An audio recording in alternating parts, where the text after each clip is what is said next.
Assalamualaikum warahmatullahi wabarakatuh. Hai semuanya, perkenalkan saya Natasha Erisha. Sekarang sedang menempuh pendidikan tinggi di IAIN Palangkaraya dan saat ini sedang mengambil jurusan akuntansi syariah. Dalam video kali ini, saya akan membahas tentang outlook perekonomian Indonesia. So, cari posisi nyaman, siapkan camilan, and here we go. Seperti yang teman-teman telah ketahui sendiri, kondisi perekonomian yang terjadi di Indonesia maupun negara-negara lain saat ini sedang mengalami guncangan yang cukup besar, yang diakibatkan menyebar luasnya suatu virus yang kita ketahui bernama COVID-19, yang datang muncul secara tiba-tiba dan tanpa kita duga-duga. Kayak dia ya. Tidak ada satupun negara di seluruh dunia yang siap menghadapi pandemi COVID-19 ini. Bahkan di Indonesia sekalipun yang awalnya berasumsi bahwa COVID-19 ini hanya sebuah virus yang biasa saja, yang mirip seperti virus lainnya. Tapi kenyataan berkata lain. Pandemi COVID-19 ini yang awalnya dianggap remeh oleh sebagian masyarakat Indonesia, ternyata mampu menutup ataupun menghentikan seluruh aktivitas publik di Indonesia tanpa terkecuali. IMF menyebutkan telah terjadi Great Lockdown yang membuat banyak kegiatan ekonomi global terhenti, merugikan bisnis yang menyebabkan orang-orang kehilangan pekerjaannya. Ada beberapa hal yang terpengaruh adanya Great Lockdown ini, yaitu adanya peningkatan jumlah pengangguran, keterpurukan industri jasa, dan penurunan aktivitas manufaktur dikarenakan tidak bisa melakukan produksi, perlambatan perdagangan global, dan penyusutan ekonomi global. Indonesia pada awal tahun 2020 sebenarnya masih memiliki harapan yang tercermin dari rencana awal pemerintah dalam APBN 2020 yang didukung juga oleh prediksi ekonomi secara global. Namun demikian, karena telah terjadi pandemi COVID-19 yang sejak awal April 2020 mulai menyebar di seluruh provinsi dan sebagian besar wilayah telah melakukan PSBB, maka harapan tersebut justru menjadi tantangan yang harus diantisipasi secara cepat dan tepat. Kita ketahui, kinerja triwulan atau Q1 2020 yang telah menunjukkan indikator pertumbuhan ekonomi sebesar 2,97% yang ternyata lebih rendah dari perkiraan Bank Indonesia sebesar 4,4%. Dan ini telah melambat dibandingkan dengan pencapaian triwulan sebelumnya sebesar 4,9% atau menurut APBN sebesar 5,3%. Kita tahu bahwa pertumbuhan ekonomi masih positif 2,97% pada Q1, karena wabah COVID-19 ini baru terdeteksi pada awal Maret, sehingga dampak PSBB belum berpengaruh penuh pada Q1. Pada Q2, akibat pemberlakuan PSBB yang berlaku penuh sepanjang April, Mei dengan sebagian dari bulan Juni 2020, diperkirakan pertumbuhan ekonomi Indonesia pada Q2 2020 akan mengalami kontraksi menjadi minus 3,1%. Ini sejalan dengan prediksi berbagai lembaga dunia. Namun demikian, pemerintah masih berusaha mempertahankan target pertumbuhan tahun 2020 berada pada rentang minus 0,4% sampai 2,3%. Pemerintah berharap perlambatan ini bisa diintegrasi, terutama agar pada Q3 2020 sudah mulai membaik menjadi 0%. Jika tidak ada resesi atau rebound kondisi ekonomi global dan berlanjut menjadi positif di Q4 2020. Optimisme pemerintah untuk mempertahankan pertumbuhan ekonomi 2020 berada pada rentang minus 0,4% sampai 2,3% didasarkan pada aktivitas ekonomi global di bulan Mei mulai membaik seiring relaksasi atau normalisasi. Beberapa hal baik yang terjadi menurut Menteri Keuangan antara lain, yang pertama, aktivitas ekonomi global di bulan Mei mulai membaik seiring relaksasi atau normalisasi. Kedua, kepercayaan investor global membaik dibandingkan periode Maret 2020 meskipun ada kekhawatiran terjadinya second wave COVID-19. Ketiga, kenaikan harga minyak mentah dunia yang kita rasakan akhir-akhir ini walaupun sempat mengalami penurunan yang dalam, tapi sekarang mulai mengalami pelambatan termasuk juga harga emas mengalami peningkatan trade. Tekanan akibat kekhawatiran investor terhadap dampak ekonomi global COVID-19 mulai mereda meskipun sifatnya masih fluktuatif. Untuk merealisasikan optimisme kenaikan pertumbuhan ekonomi di Q3 dan Q4 tersebut, langkah berikutnya tergantung dari pihak pemerintah dalam menangani krisis. Apabila pemerintah mampu mengatasi krisis ekonomi sebagai dampak COVID-19 ini, Maka pada tahun 2020 ini, perekonomian secara bertahap akan rebound atau melambung pada tahun 2021 dan akan terus bertumbuh pada tahun-tahun berikutnya. Namun sebaliknya, apabila salah dalam mengambil kebijakan dalam mengatasi krisis ini, maka harapan tersebut akan menjadi musibah.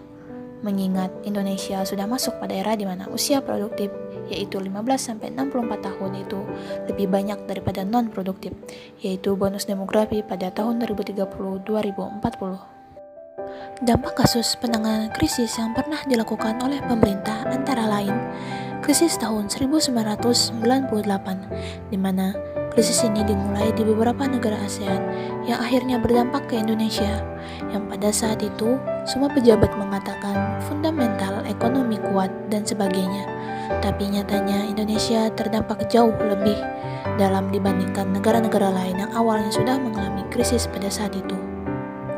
Kenapa Indonesia bisa mengalami krisis yang begitu dalam?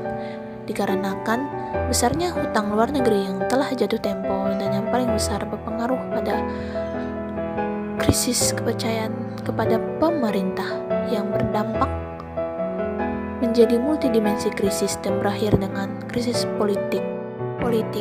Runtuhnya kekuasaan Orde Baru. Hal yang salah dalam mengatasi krisis ini ialah dalam mempertahankan kebijakan devisa bebas dan kurs yang mengambang, sehingga rentan sekali diintervensi oleh pemain pasar uang internasional yang masuk ke pasar uang Indonesia. Seperti yang diketahui bahwa pada awal krisis nilai tukar rupiah terhadap US dollar masih pada kisaran 2.400 per dolar. Namun hanya dalam waktu beberapa bulan, rupiah terus melemah dan mencapai titik puncaknya pada kisaran 16.000 US dollar per US dollar. Untuk mengatasi krisis likuiditas di sektor perbankan pada bulan Desember 1998, BI telah menyalurkan BLBI sebesar 147,7 triliun kepada 48 bank dan telah terjadi penyimpangan hampir 100%, yaitu sebesar 138 triliun. Dengan cara yang salah dalam mengatasi krisis, maka krisis menjadi berkepanjangan, sehingga biaya krisis membengkak menjadi lebih kurang 670 triliun. Pada krisis tahun 1998, berbeda dengan perusahaan-perusahaan besar yang mengembangkan usaha dengan baik tanpa kendali sektor, UMKM yang mengandalkan modal sendiri justru bisa bertahan. Dampak kasus penanganan krisis yang pernah dilakukan oleh pemerintah lainnya ialah krisis pada tahun 2008 yang dipicu oleh kenaikan harga minyak dunia dan juga krisis kredit perumahan di Amerika Serikat.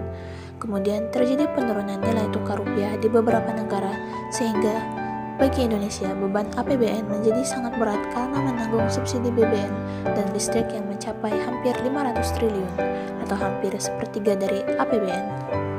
Pemerintah pada saat itu memfokuskan pada beberapa kebijakan, yaitu menjaga daya beli masyarakat, di mana masyarakat diberikan proyek-proyek untuk dikerjakan, dan konversi minyak tanah ke gas, subsidi BBM dan listrik, dan stabilitas nilai tukar rupiah melalui kebijakan pengendalian impor dan mendorong peningkatan ekspor, mengembalikan kepercayaan pasar terhadap pasar modal melalui program pembelian kembali atau playback. Lalu, pada krisis tahun 2018, tidak berjalan lama, tapi menimbulkan sesuatu yang kita tahu, yaitu krisis kasus Bank Senturi pada saat itu. Akan tetapi, kasus ini masih bisa dapat ditangani. Kemudian kita masuk kepada krisis tahun 2020. Ini diawali saat semakin beratnya beban fiskal. Oknum-oknum di pemerintahan mengatakan bahwa perekonomian Indonesia itu baik-baik saja. Tapi banyak masyarakat menduga bahwa sebetulnya perekonomian di Indonesia itu tidak bisa dikatakan baik-baik saja, dikarenakan ternyata ada triple defisit yang dialami pemerintahan sejak akhir-akhir ini. Pertama, defisit fiskal, tidak pernah tercapai target daripada fiskal. Kemudian defisit perdagangan dan juga defisit transaksi berjalan. Lalu kemudian pada bulan Maret 2020 diperparah dengan terjadinya pandemi COVID-19 yang melanda dunia termasuk Indonesia.